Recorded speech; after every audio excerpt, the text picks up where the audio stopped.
Hello. In this session, we will be discussing about some basic concepts in graph theory, including some definitions and also some common properties.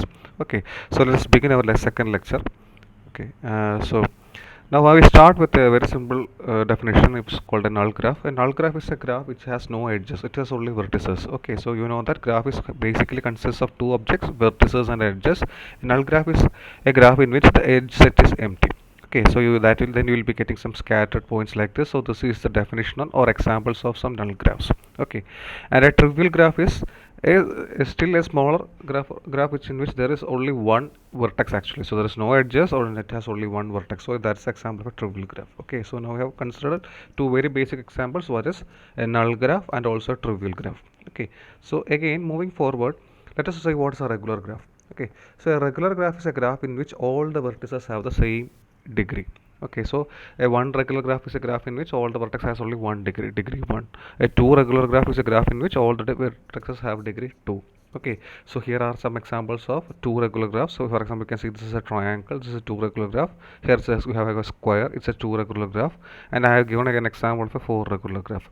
Generally, if all the vertices in the graph is a degree k, we call it as a k regular graph. Okay, now let us do some problems now. Can you tell me how many what is the size of a graph of a k regular graph? What is the size of a k regular graph? Can you tell me the size of a k regular graph with n vertices? Okay, so size means it is the number of edges. Okay, so what's the size of a k regular graph with n vertices? Okay, so you know that the total degree. So since this is k regular, the total degree would be there are n vertices are there. Each vertex have degree k, so the total degree would be nk. Okay, now by the first theorem of graph theory, the total degree is actually the twice the number of edges, right? Okay, so the number of edges would be nothing but number of edges would be n into k by 2. So this is the size of a k regular graph with n vertices. Okay, so we'll also see some more problems as we go forward. Okay, now let's see what is a complete graph. Okay, so complete graph, as already we have discussed it earlier, it's a graph in which each and every pair of vertices, thus there is an edge between each and every pair of vertices. Okay, so already we have seen that the complete graph has nc2. We have discussed this in the first session. It has already nc2 edges, or n into n minus 1 by 2 edges. We have studied this in the first session. Okay, so a complete graph is a graph in which in between any two pair of vertices there is always an edge. Okay, so here that's called a complete graph. So we are discussing only simple graph. So only one exactly one edge we are considering. Okay, so a complete graph is a simple graph in which between any two pair of vertices there is exactly one edge. Okay, so generally we call a complete graph on n vertices as capital K, and this is a standard notation. So a complete graph in two vertices is called K2. It is nothing but a simple line. Okay, and the complete graph of three vertices is K3, which is given in the figure, and a complete graph on four vertices, it is also shown in figure. You can try to draw, please try to draw what is k5. Okay, so please try to draw a complete graph on five vertices. Okay, now moving forward, what is an infinite graph? Okay, so as the name suggests, a graph which is not finite is called an infinite graph, and it has two possibilities are that it can have either of infinite number of vertices or it can have infinite number of edges or both. Okay, so a graph which is not a finite means it should have finite number of edges and finite number of vertices. So a graph which does not satisfy that is called an infinite graph. So it can have infinite number of edges and also it can have infinite number of vertices or both can also happen. Okay, so if you think if the graph has only finite number of vertices, just think, suppose the graph has only finite number of vertices, can it be an infinite graph? Okay, so it can be an infinite graph if you draw an infinite number of edges between the same two vertices. So basically there can be infinite number of multiple edges. Okay, so there's a possibility of that. So if the number of vertices of the graph is finite, still it can be an infinite graph if it is if you will draw an infinite number of multiple edges. Okay, so some discussion regarding that is given in this PPT. Please read that. Okay, and similarly, can an infinite graph have finite number of edges? Can an infinite graph have a finite number of edges? Please think of that. Okay, it can also have, only case that so many vertices will be isolated. Okay, so an infinite graph can have finite number of edges, but the case is that an infinite number of vertices will be lying isolated. Okay, so that is also possible. Just convince yourself of this idea and please think about that. So I'm asking the question once again: can a finite graph can an infinite graph have finite number of edges, and similarly can an infinite graph have finite number of vertices? Okay, please think about that. Okay, now moving forward, let us see what is a bipartite graph. So it's a very important thing. This usually comes in the case of matching problems, on which you have to match set objects in one set to another. Okay, so matching problems, when for example in job related problems, when you have to give the job to people having a special qualification, or when there is a, in the case of marriage problems, etc., this bipartite graphs will cause. When you have to give what is assignment to one set from another set, in those type of problems bipartite graph comes. Okay, so what do you exactly mean by bipartite graph? In bipartite graph, you take the vertex set, it could be partitioned into two sets, for example like this, a b c d, and then p q r s, like this. So it could be partitioned into two sets, and the edges will be lying exactly, the edges in this graph will be lying, the one end of it will be in the first set and the other end would be in the second set. Okay, so basically in a bipartite graph, the vertex set could be partitioned into two, and all the edges will have one endpoint in the one set and the other endpoint in the other set. So suppose this is my v1, v2, you can see that in this graph all the edges have one endpoint in v1 and other endpoint in v2, and there is no edge between any of the vertices in v1. That is also important. Okay, so there cannot be any edge between any of the vertices in v1 also, and also in v2. Okay, so you can just read this definition. Vertices can be divided into two sets x and y. The vertices of a set x only join with the vertices of y. That's very important. They does not join with themselves, and none of the vertices belong to the same set join each other. Okay, so that's what I explained. So you can partition the vertex set v into two sets, v1 and v2, and the edges will be lying precisely between v1 and v2. That means one end of the edges will be in v1 and the other edge would be in v2, and there will be no edges between the vertices in v1 or the vertices in v2. Okay, so just think of that. And what do I mean by complete bipartite graph? That is the completeness of the bipartite graph. In that by complete bipartite graph, what will happen? Okay, so all the vertices in v1 will be joined to all the vertices in v2. That's it. Okay, here all the vertices in this graph which I have showed you, all the vertices in v1 are not joined to all the vertices in v2, because a is not joined to r, b is not joined to r. So in a complete bipartite graph, all the vertices in v1 will be joined to all the vertices in v2. Okay, suppose my v1 set has m vertices, v2 has n vertices. Okay, the complete graph, the complete bipartite graph will be given by the symbol kmn. Okay, so it will be written as kmn. Okay, so in this case, so I have given an example of complete bipartite graph here. So it has four vertices in the first set, 3 vertices in the second set. So I'll write this as simply k43. Okay, so I hope you understand what is the notation of mn. This means the vertices have been joined into two, has been partitioned into an m set and an n set. Okay, and it is a complete bipartite graph. Okay, so this is an example of a complete bipartite graph. Okay, now next is a planar graph. Okay, what's a planar graph? Okay, this planar graph came in the example which we discussed, the three utilities problem. A graph in which we can draw in a plane such that no two edges cross each other. Okay, so for example, you can see that if I draw a graph like this. Okay, so here is a crossing over is coming.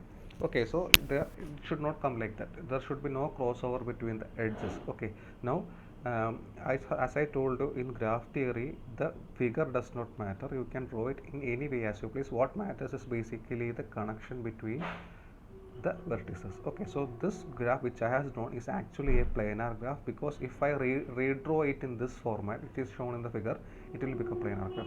Okay, here I can draw it like this because here also the connection between the vertices are just the same only. So these two graphs, and maybe the third graph also, if you look closely, both are actually essentially the same only. Okay, so basically these are so we'll say that this graph is therefore a planar graph. So it is only says that a graph which can be drawn. Okay, so it doesn't mean that it should be drawn always like a planar graph. Okay, so this graph actually can be drawn in such a way that this graph can actually be drawn in such a way that what you say, the edges does not cross over. Okay, so if a graph can be drawn in such a way that the edges does not cross over, then that graph will be called a planar graph. Okay, and the planar representation of such a graph is called an embedding.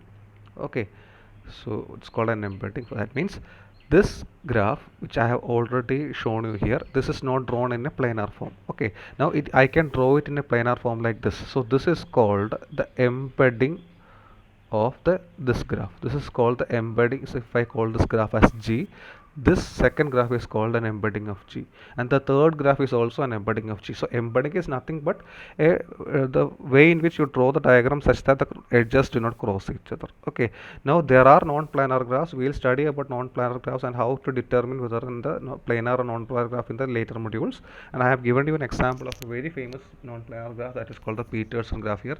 This will have a crossover in whichever way you draw, there will be crossover there. Okay, so I hope it is clear what is a planar graph. Okay, so planar graphs are also very important. Okay, so planar graph does not mean that in all the diagrams there should be no crossover. It means that there should be one diagram in which there is no crossover. Okay, that's the example, that's the idea here, and that diagram is called the embedding of the planar graph. Okay, now moving forward, prove that a graph which containing a triangle cannot be bipartite.